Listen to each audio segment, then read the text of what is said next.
నిత్య ప్రేమతో ప్రార్థన చేసుకుందాం. మహాకృపయు కనికరము కలిగిన మా కన్న తండ్రి, ఘనమైన ఉన్నతమైన నీ నామమునకు స్తుతులు స్తోత్రములు చెల్లిస్తున్నాం. శాశ్వత ప్రేమ నీ టీవీ కార్యక్రమం ద్వారా పరిశుద్ధ లేఖనములను ధ్యానించడానికి పూనుకుంటుండగా సహాయాన్ని అనుగ్రహించండి. నీ దాసుడనైనా నన్ను మరుగుపరచండి. శక్తి కలిగిన నీ మాటలు చెప్పగలిగే భాగ్యాన్ని సామర్థ్యాన్ని అనుగ్రహించండి. వినుచున్న నీ పిల్లలకు వివేచననివ్వండి. నీకు మహిమకరంగా మా అందరికీ దీవెనకరంగా వాక్యపు లోతుల్లోనికి మమ్మల్ని తీసుకుని వెళ్ళమని మిమ్మల్ని కోరుకుంటూ క్రీస్తు నామం నీ ప్రార్థన అడిగి వేడుకొనుచున్నాము తండ్రి, ఆమేన్.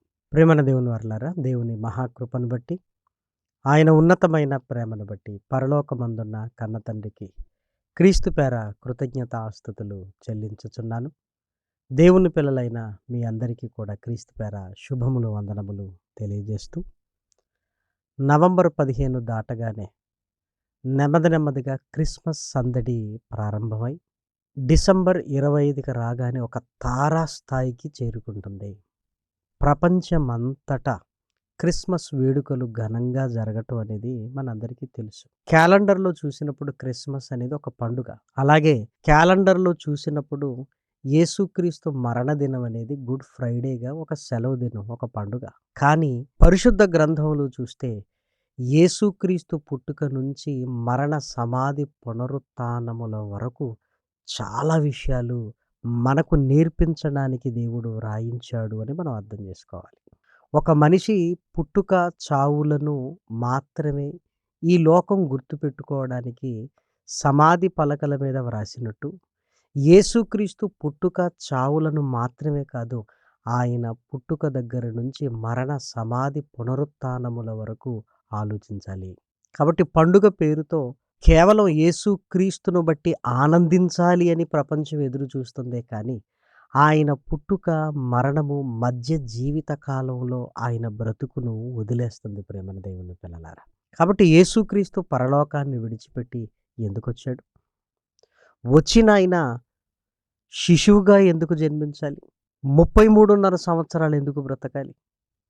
ఎందుకంటే ఆ శిలువ యాగాన్ని జరిగించి వెంటనే వెళ్ళిపోవచ్చు కదా. పరలోకము నుంచి వచ్చి ఆ శిలువ యాగాన్ని ముగించుకొని వెళ్ళిపోవచ్చు కదా.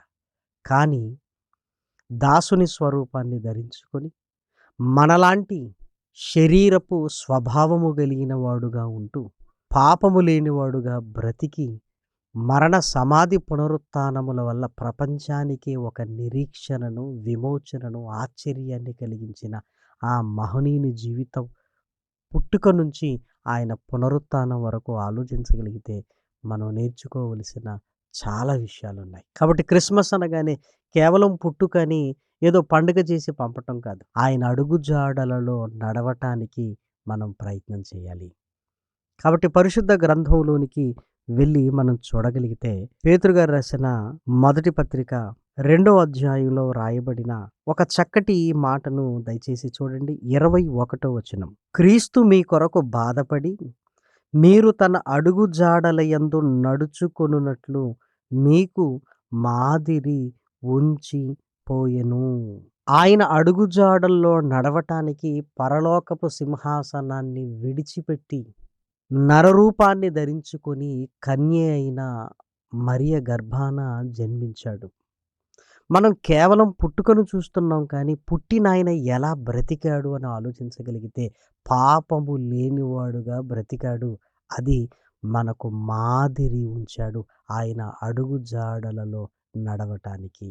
చూడండి ఆ మాట 22లో, ఆయన పాపము చేయలేదు, ఆయన నోటను ఏ కపటమును కనబడలేదు. ఆయన పాపము చేయలేదని ప్రత్యేకంగా ఎందుకు చెప్తున్నాడు? ఆయన ఎందుకు వచ్చాడు అంటే పాపము లేనివాడుగా ఎలా బ్రతకాలో మనకు చూపించడానికి ఆయన వచ్చాడు. ఆయన అడుగుజాడలలో మనం నడుచుకోవాలని మహనీయుడైన యేసుక్రీస్తు 33.5 సంవత్సరాలు ఈ భూమి మీద బ్రతికాడు పాపము లేనివాడుగా. ఆయనను చూస్తూ ఆయన అడుగుజాడలలో మనం నడవాలి. అడుగుజాడల్లో నడవటం అనగానే మరింత లోతుగా అర్థం చేసుకోవడానికి ఎలీషా గారి జీవితాన్ని ఒక్కసారి మీరు ఆలోచించండి. ఏలియా గారి అడుగుజాడల్లో ఏలీషా గారు నడిచినట్లుగా మనం చూడగలం ప్రియమైన వారలారా. ఏలియా గారు సారెపతులో విధవరాలు కుమారుణ్ణి బ్రతికించాడు. అలాగే ఏలియా గారు షునేమి పట్టణములో ఘనురాలైన ఒక స్త్రీ కొడుకును బ్రతికించినట్లుగా మనకు తెలుసు. అలాగే ఏలియా గారు యోర్దాను నదిని పాయలు చేశాడు. తరువాత ఏలీషా గారు ఇదిగో ఏలియా దేవుడు అని మాట్లాడుతూ మరలా యోర్దాను నదిని పాయలు చేశాడు. ఏలియా గారి కాలంలో కరువు వచ్చింది. ఏలీషా గారి కాలంలో కరువు వచ్చింది. అంతేకాదు ఏలియా గారు ఆకాశము నుంచి అగ్నిని దింపాడు. ఏలీషా గారు తనని అవమానిస్తున్న, హేళన చేస్తున్న పిల్లల విషయంలో ఆయన గద్దించాడు. వెంటనే అడవి నుంచి ఎలుగుబంట్లు వచ్చి ఆ పిల్లల్ని చీల్చివేశాయి. చూడండి ఎన్ని పోలికలు మనకు కనపడుతున్నాయి. అంటే ఏలీషా గారి జీవితాన్ని జాగ్రత్తగా మనం గమనించగలిగితే ఏలియా గారి అడుగుజాడల్లో నడుస్తున్నట్లుగా మనం అర్థం చేసుకోగలం ప్రియమైన వారలారా. పరిశుద్ధ గ్రంథంలోనికి వెళ్ళి ఒక చక్కటి మాటను మనం చూడగలిగితే రాజులు 2వ గ్రంథము 2వ అధ్యాయము 9వ వచనం. వారు దాటిపోయిన తరువాత ఏలియా ఏలీషాను చూచి, నేను నీ యొద్ద నుండి తీయబడక మునుపు నీ కొరకు నేనేమి చెయ్యగోరుదునో దాని నడుగుమని చెప్పగా, ఏలీషా నీకు కలిగిన ఆత్మలో 2 పాళ్ళు నా మీదికి వచ్చునట్లు దయచేయుమనెను. ఏలీషా ఏలియాను అడుగుతున్నాడు, నాకు 2 పాళ్ళు ఆత్మ కావాలి, నీకు కలిగిన ఆత్మలో 2 పాళ్ళు నాకు కావాలి. అంటే ఏలీషా గారు ఏలియా గారిని ఎంత దగ్గరగా చూశాడో చూడండి. ఏలియా గారు దేవుని కొరకు బ్రతుకుతున్నప్పుడు ఆయనను నడిపిస్తున్న ఆత్మ ప్రభావములోనికి నేను కూడా రావాలి అని ఆయన అడుగుజాడల్లోనే నడుస్తున్నట్లుగా మనం చూస్తున్నాం ప్రియమైన దేవుని పిల్లలారా.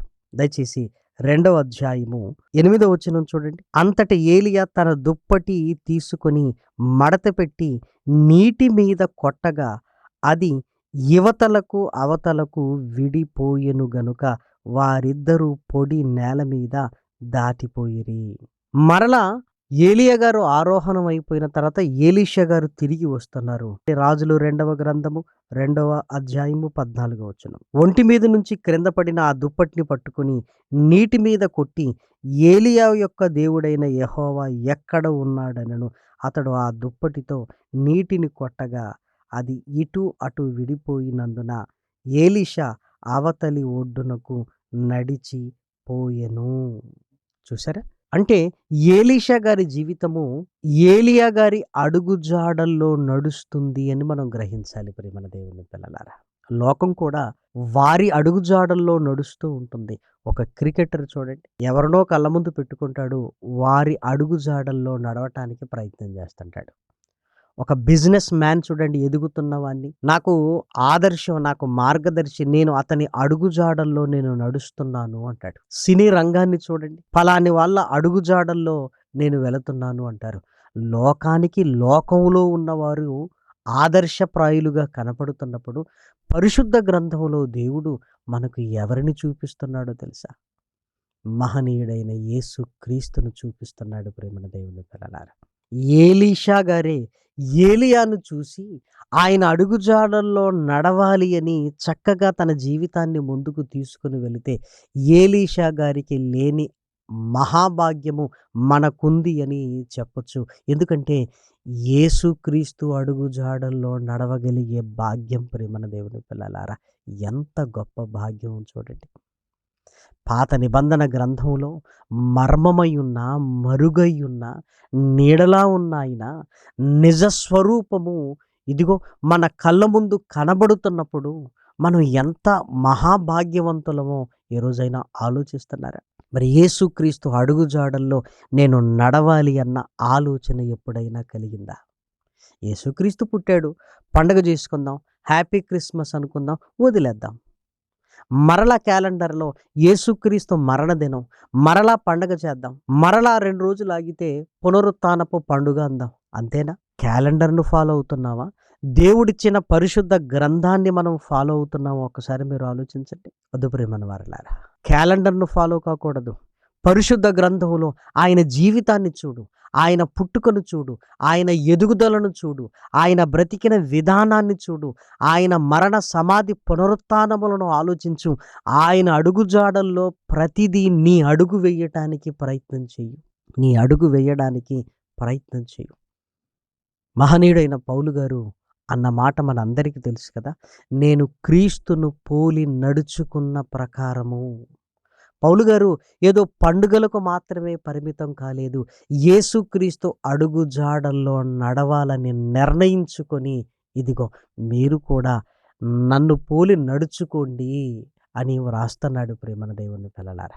కాబట్టి యేసుక్రీస్తు జీవితాన్ని చూసినప్పుడు ఆయనలో ఏ సంగతులు మనం గ్రహించాలి, ఆయన అడుగు జాడలు ఏంటి అని లేఖనాలలోనికి వెళ్ళి మనం చూడగలిగితే, హెబ్రీలకు రాసిన పత్రిక 4వ అధ్యాయము 15వ వచనాన్ని చూడండి. మన ప్రధాన యాజకుడు మన బలహీనతల యందు మనతో సహానుభవము లేనివాడు కాడు గాని సమస్త విషయములలో మన వలనే శోధింపబడినను ఆయన పాపము లేనివాడుగా ఉండెను. ఆయన పాపము లేనివాడుగా ఉండెను. పాపము చెయ్యకుండా ఎలా ఉండాలో ఆయనను చూడాలి, ఆయన అడుగు జాడలలో నడవాలి. హెబ్రీయులకు రాసిన పత్రిక 3వ అధ్యాయము 18వ వచనంలో కూడా తాను శోధింపబడి శ్రమ పొందెను గనుక శోధింపబడు వారికి సహాయము చేయగలవాడై ఉన్నాడు. ఆయన అడుగు జాడల్లో నువ్వు నడుస్తున్నప్పుడు ఆయన నిన్ను బలపరుస్తాడు. నువ్వు నేను కూడా పాపము లేకుండా బ్రతకగలుగుతాం ప్రియమైన దేవుని పిల్లలారా. ఆలోచించండి. మరి ఆయన అడుగు జాడల్లో నడుస్తున్నావా, లేదంటే పండుగ పేరుతో పాపం చేస్తున్నావా? ఈరోజు యేసుక్రీస్తు పుట్టుక పండుగ అయిపోయి ఆ పండుగలోనికి ఏమొచ్చిందో తెలుసా? పాపం వచ్చింది. తినాలి, తాగాలి. చూసారా?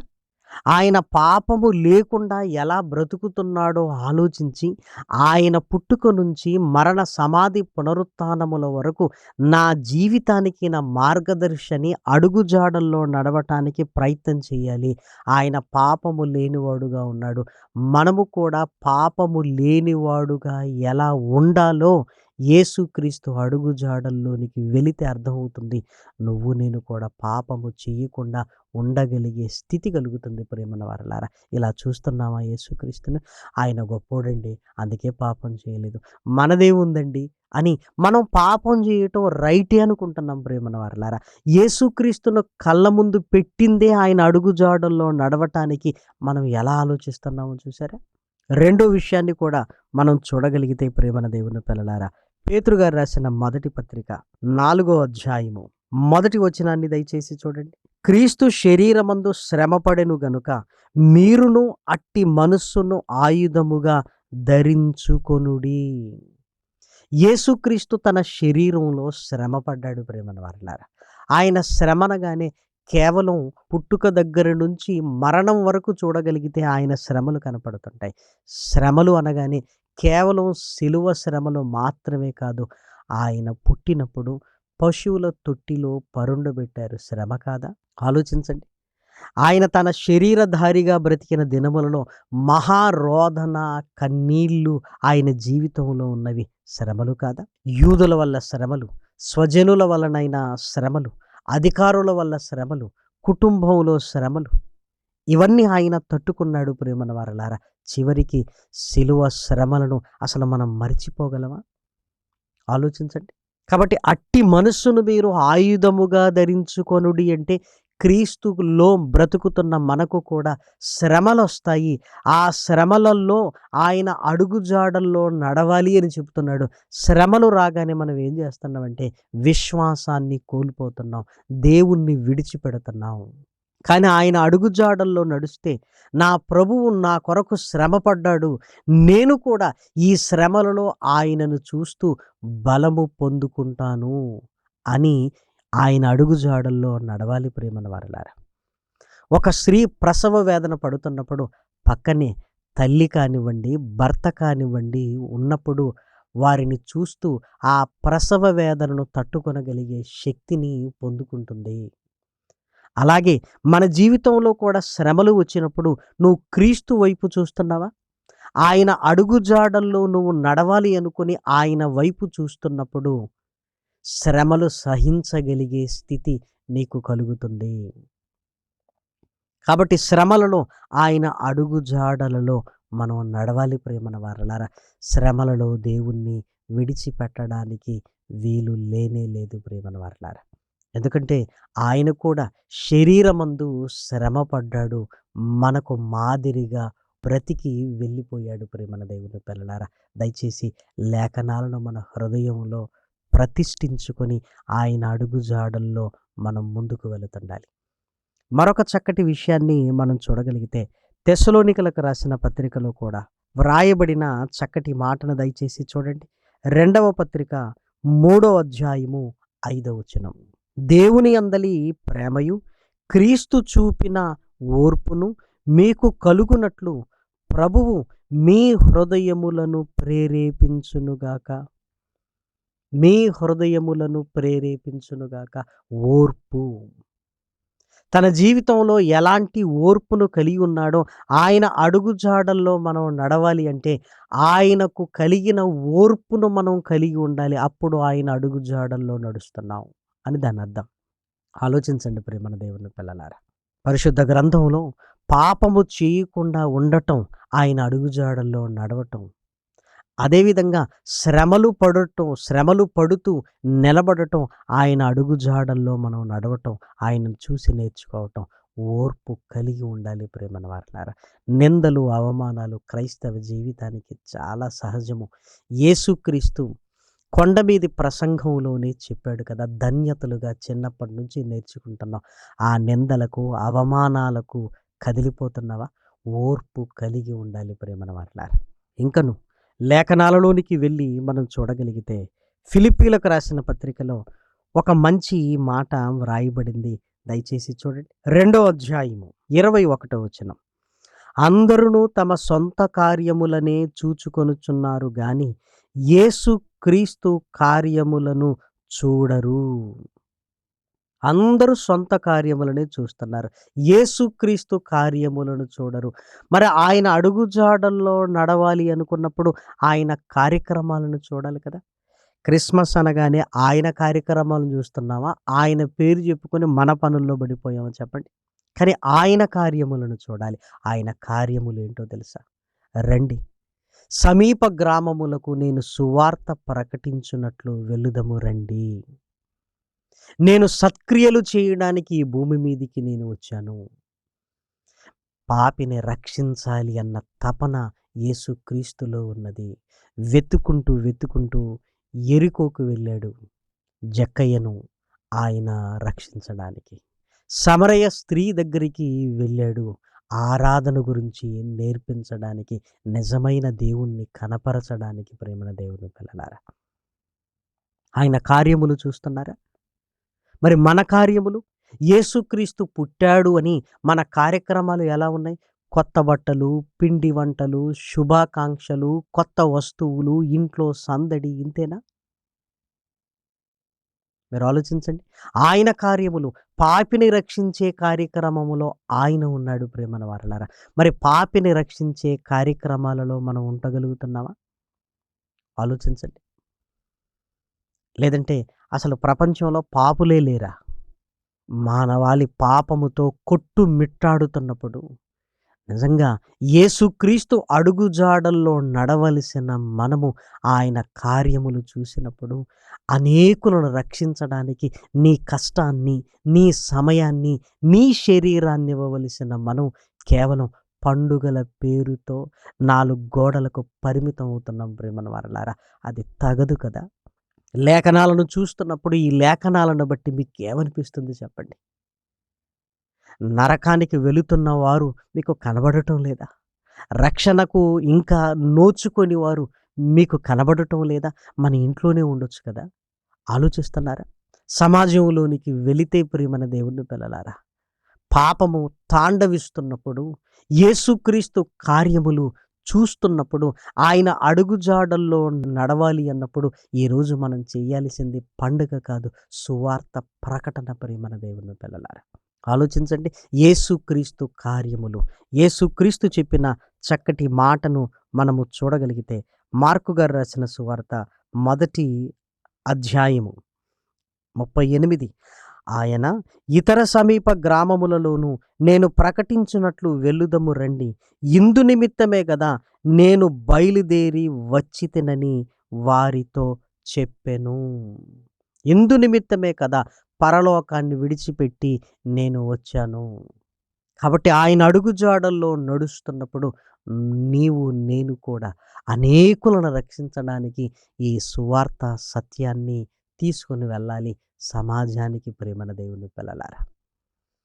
కాబట్టి దయచేసి ఆలోచించండి. అలాని యేసుక్రీస్తు పుట్టుకలో ఆనందించవద్దు అని నేను చెప్పటం లేదు. ఆనందిద్దాం. ఎప్పుడు? ప్రభువును ఆనందపరిచి మనం ఆనందపడతాం. ప్రభువుకి ఎప్పుడు ఆనందమో తెలుసా? 99 నీతిమంతుల విషయమై కలుగు సంతోషము కంటే ఒక్క పాపి మారితే దూతల ఎదుట ఆయనకు సంతోషము. కాబట్టి ఆయనను సంతోషపరిచి మనం సంతోషపడదాం. కాబట్టి పాపిని రక్షించటం వల్ల కలిగే ఆనందం నిజమైన ఆనందం.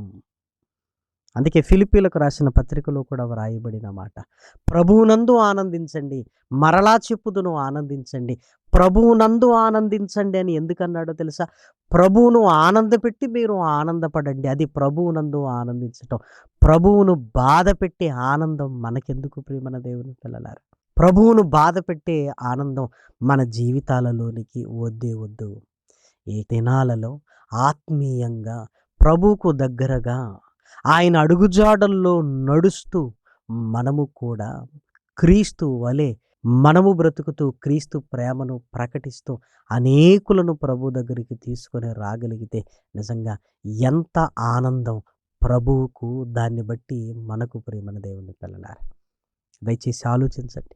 ఈ రక్షణ సువార్తను అనేకులకు తీసుకుని వెళ్ళడానికి, ఈ రక్షణ భాగ్యాన్ని అనేకులు పొందుకోవడానికి నిజంగా ప్రభు వాక్యాన్ని తీసుకొని వెళ్ళేవారుగా మనం ఉండాలి అని ప్రభు ప్రేమను బట్టి మిమ్మల్ని అందరినీ కోరుకుంటూ ఈ మాటలు నేను ముగిస్తున్నాను. ప్రార్థన చేసుకుందాం. మహాకృపయు కనికరము కలిగిన మా కన్న తండ్రి, ఘనమైన నీ నామమునకు స్తుతులు స్తోత్రములు చెల్లిస్తున్నాం. ఈ మాటలు విన్న నీ పిల్లల హృదయాన్ని కఠినపరుచుకోక కరిగిపోయినైనా క్రీస్తు అడుగు జాడలలో నడవగలిగే నీ ఆత్మ సహాయాన్ని అనుగ్రహించండి. శాశ్వత ప్రేమ అనే టీవీ కార్యక్రమాలను అనేకులకు దీవెనకరంగా మలచండి. దీని కొరకు సహాయ సహకారాలు అందిస్తున్న నీ పిల్లలకు కృపతోనైనా బలపరచండి తండ్రి. నూరింతల ఫలాన్ని నాయన నీ పిల్లలకు వారి కుటుంబాలకు అనుగ్రహించండి. ప్రార్థనా సహాయాన్ని కోరిన నీ పిల్లలను జ్ఞాపకం చేసుకోండి తండ్రి. ప్రమాదంలో గాయపడిన నీ పిల్లల్ని నాయన తండ్రి కృపతో నాయన బలపరచండి. సంపూర్ణమైన ఆరోగ్యాన్ని అనుగ్రహించండి తండ్రి. రిటైర్ అయిపోయిన ఆయన తండ్రి నీ వాక్కులలో ఉంటున్న నీ పిల్లలు తమ అనుభవాలను నాయన తండ్రి మరో తరానికి పంచుకొనగలిగే భాగ్యాన్ని అనుగ్రహించండి తండ్రి. కుటుంబాలలో నాయన నెమ్మదిని అనుగ్రహించండి తండ్రి. యవనకాల పిల్లలు నాయన మత్తు పదార్థాలలోనికి వెళ్లకుండా నీ కాడిని మొయ్యగలిగే మార్గములోనికి నాయన తీసుకొని రమ్మని మిమ్మల్ని ప్రాధేయపడుతున్నాం తండ్రి. సేవకులను, సంఘాలను నాయన తండ్రి కృపతో బలపరిచి నాయన తండ్రి ఆత్మీయంగా నిన్ను హత్తుకొని బ్రతకగలిగే భాగ్యాన్ని అనుగ్రహించండి తండ్రి. ఈ మాటలు నాయన నీ పిల్లల హృదయాలలో ఫలింప చేయమని మిమ్మల్ని కోరుకుంటూ ఘనత, మహిమ, ప్రభావములను మీకే ఆరోపిస్తూ క్రీస్తు నామం నీ ప్రార్థన అడిగి వేడుకొనుచున్నాము తండ్రి. ఆమెన్. పరమ తండ్రి అయిన దేవుని ప్రేమయు, కుమారుడైన యేసు క్రీస్తు కృపయు, పరిశుద్ధాత్మ యొక్క అన్యోన్యమైన సహాయము సహవాసమును సకల పరిశుద్ధులకును శాశ్వత ప్రేమ టీవీ కార్యక్రమాలను వీక్షిస్తున్న విశ్వాసులైన దేవుని పిల్లలందరికీ సదాకాలము తోడయుండునుగాక. ఆమెన్. స్వార్థం లేనిది ప్రేమ, అన్నీ ఓర్చును ప్రేమ, గంభం లేనిది ప్రేమ, అపకారమునే మరచును ప్రేమ, ఉప్పొంగని గుణమే ప్రేమ, కోపం నిలుపదు ప్రేమ, అన్నీ దాడులు ప్రేమ, మత్సరమే పడనిది ప్రేమ, దయనే చూపును ప్రేమ.